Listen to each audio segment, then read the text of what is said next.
সব নবীকে আল্লাহ একটা করে দোয়া দিয়েছেন, নবী দোয়া করলেই কবুল। সব নবীরা ওই দোয়া করে ফেলেছে দুনিয়াতে। বিশ্বনবী বলেন আমি করি নাই, আমি দুনিয়ার বুকে কঠিন বিপদে পড়েও কোনোদিন করি নাই। আমি আমার স্পেশাল দোয়াটা কিয়ামতের দিন আমার গুনাহগার উম্মতকে সুপারিশের জন্য রেখে দিয়েছি। আজকে আমি তোমার দরবারে দাঁড়িয়ে কিয়ামতের দিন ওই দোয়াটা করছি, আল্লাহ আমার যে উম্মতের হৃদয়ে যাররা পরিমাণ ঈমান আছে, আমার একটা উম্মতকেও তুমি জাহান্নামে ঢুকাতে পারবা না। বিশ্বনবী একবার ছাগলের রান খাচ্ছিলেন, খেতে খেতে বিশ্বনবী বলেন আনা সাইয়্যিদুন নাসি ইয়াউমাল কিয়ামা, আমি কিয়ামতের দিন সর্বশ্রেষ্ঠ হব, মানুষের মধ্যে সর্বশ্রেষ্ঠ সেরা আমি বিশ্বনবী। আলহামদুলিল্লাহ পড়েন।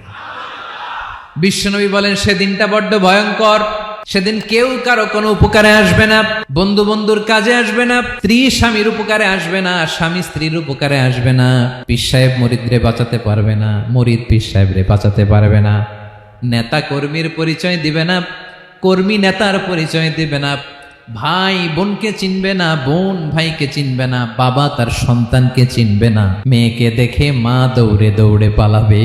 বড্ড ভয়ঙ্কর দিন। বিশ্বনবী বলবেন জমিনটা এখনকার মতো থাকবে না, পুরো জমিনটা সমান হয়ে যাবে ফ্ল্যাট। এখন তো গোল, তখন ফ্ল্যাট।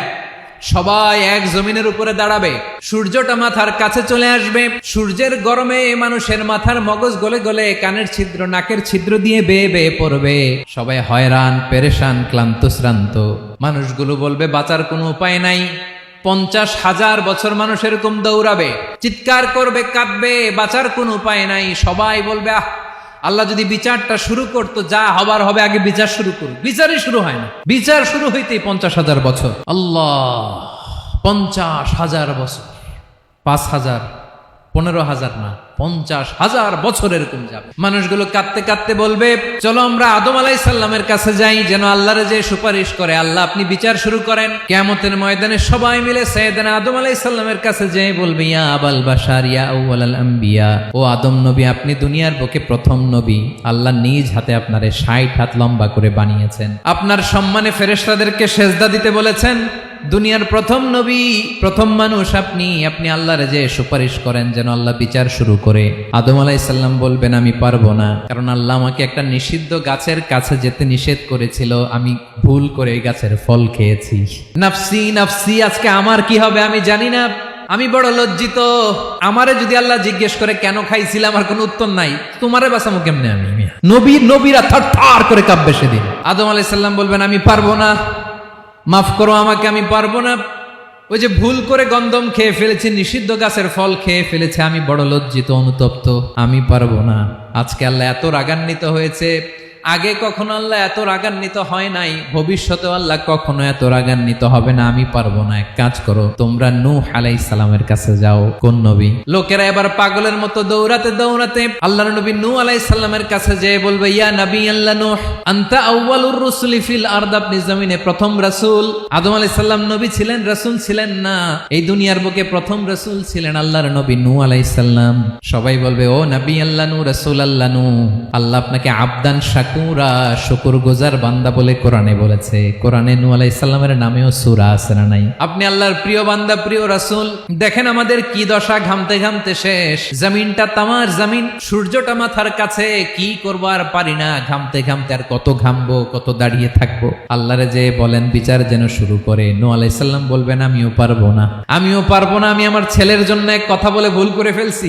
যখন মহাপ্লাবন হবে আমি বললাম আল্লাহ আমার কলিজার টুকরা সন্তান রে বাঁচান। আল্লাহ বললেন ও নূহ, সে তোমার সন্তান না, কারণ সে ঈমান আনে নাই, সে পাহাড়ের উপর দাঁড়িয়েছে, দেখি কেমনে সে বাঁচে।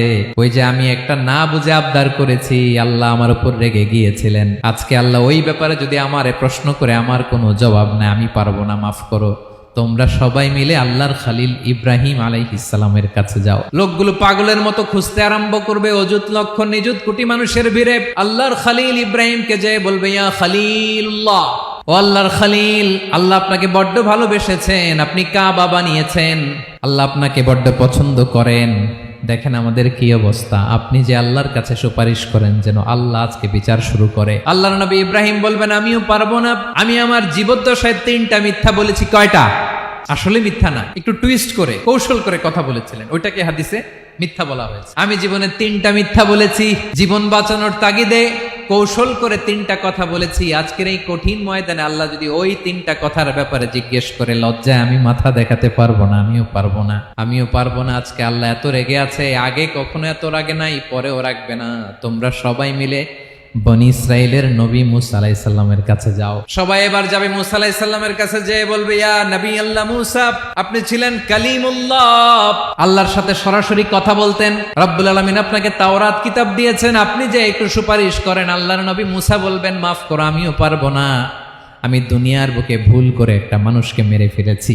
আমি মারছিলাম আদব শিক্ষা দেওয়ার জন্য এক থাপ্পড়, এই থাপ্পড়ে যে ওই লোক মরেই যাবে আমি জানতাম না। আজকে আল্লাহ যদি জিজ্ঞেস করে কেন মারলা, জবাব আছে।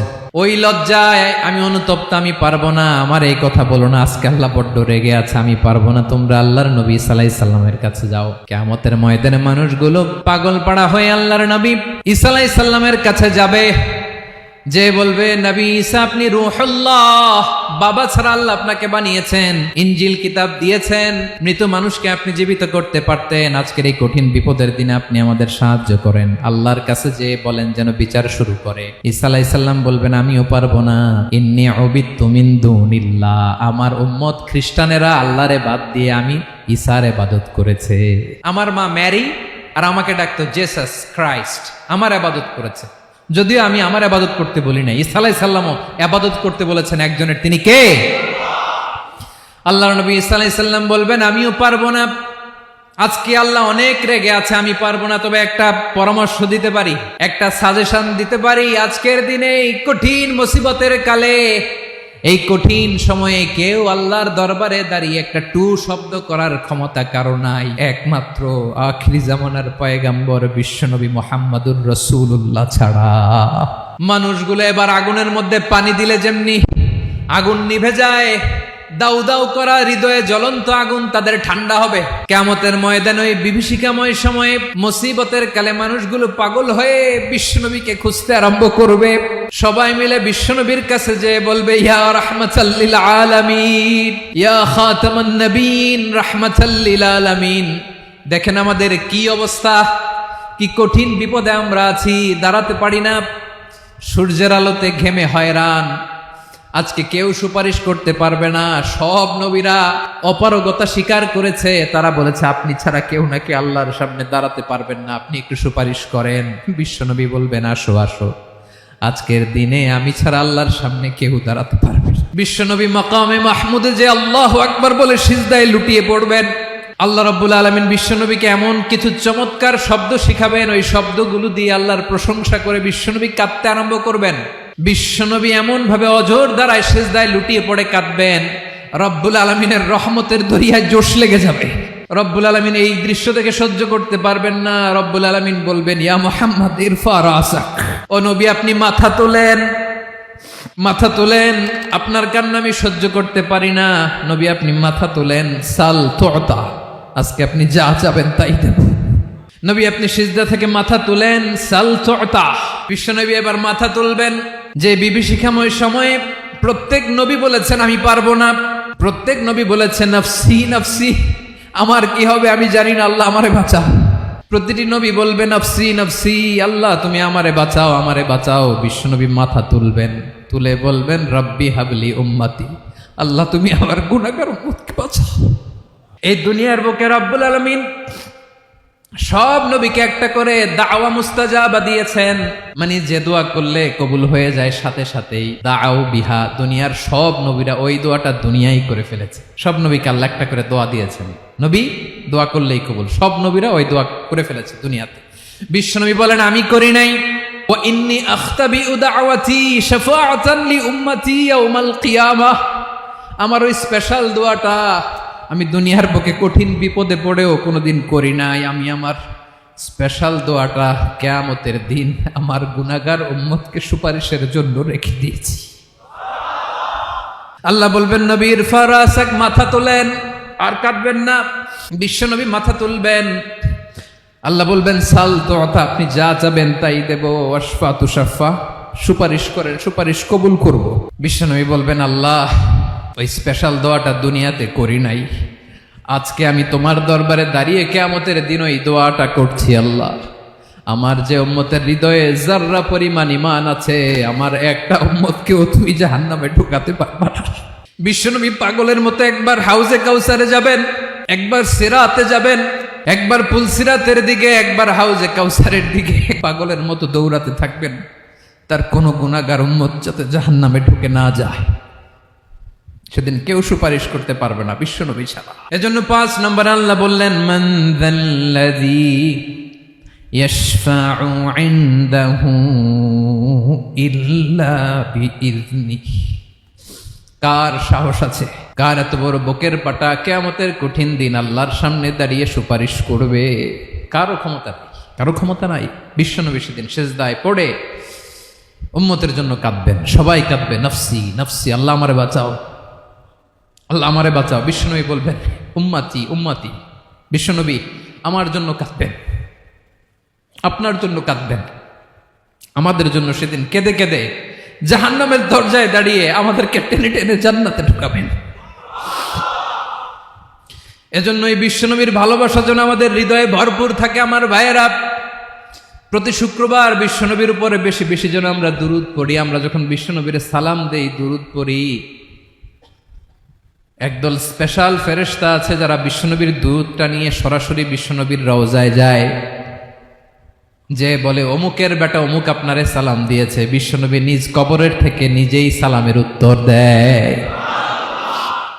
বিশ্বনবীর ভালোবাসা যেন আমাদের হৃদয়ে থাকে, বিশ্বনবীর সুন্নাহ দিয়ে যেন আমাদের জীবনটাকে সাজাই। পারা যাবে ইনশাআল্লাহ। বিশ্বনবীর ভালোবাসা ছাড়া কেউ জান্নাতে ঢুকতে পারবে? বিশ্বনবীর পক্ষে আমরা বলবো, বিশ্বনবীর পক্ষে আমরা লিখবো, বিশ্বনবীর জন্য আমরা আমাদের কলিজার রক্ত বিলিয়ে দিব, ঠিক কিনা বলেন? সেদিন বিশ্বনবী ছাড়া কেউ সুপারিশ করতে পারবে না। 5 নম্বর আল্লাহ বললেন, মান যাল্লাযী ইয়াশফাউ ইনদাহু ইল্লা বিইযনি। কে আছে সুপারিশ করবে আল্লাহর সামনে? আর আপনি আপনার বাবার দরবারে যে সেজদা দেন, হ্যাঁ, ইব্রাহিম আলাইহিস সালাম থারথার করে কাঁপবে আর বলবে, নফসি নফসি, আল্লাহ আমারে বাঁচাও। মুসা আলাইহিস সালাম থারথার করে কাঁপবে, আল্লাহ নফসি নফসি, আমারে বাঁচাও। আর আপনি পীরের দরবারে যে সেজদা দেন, কোথায় আছেন আপনি? খবরদার, কেউ বাঁচাতে পারবে না। যাকে ইল্লা আল্লাহ যাকে অনুমতি দেন, বিশ্বনবীকে দিবেন, নবীদেরকে দিবেন, এরপরে আল্লাহ তার স্পেশাল ওয়ালিদেরকে, মুত্তাকিনদেরকে, শহীদদেরকে, সিলেক্টেড বান্দাদেরকে দিবেন। কিন্তু কাকে দিবেন, কার জন্য দিবেন, দুনিয়ার কেউ জানে না। একজন ছাড়া, তিনি কে? আল্লাহর ওয়ালিদেরকে, নেককার লোকদেরকে আল্লাহ সুপারিশের অনুমতি দিবেন। কিন্তু আপনি যারে মানেন, যার পায়ে সেজদায় লুটিয়ে পড়ে থাকেন, তারে যে আল্লাহ দিবেন, এটার কোনো গ্যারান্টি আছে? কথা বলেন। এজন্য জপতে হবে একজনের নাম, আওয়াজ করে বলুন, তিনি কে?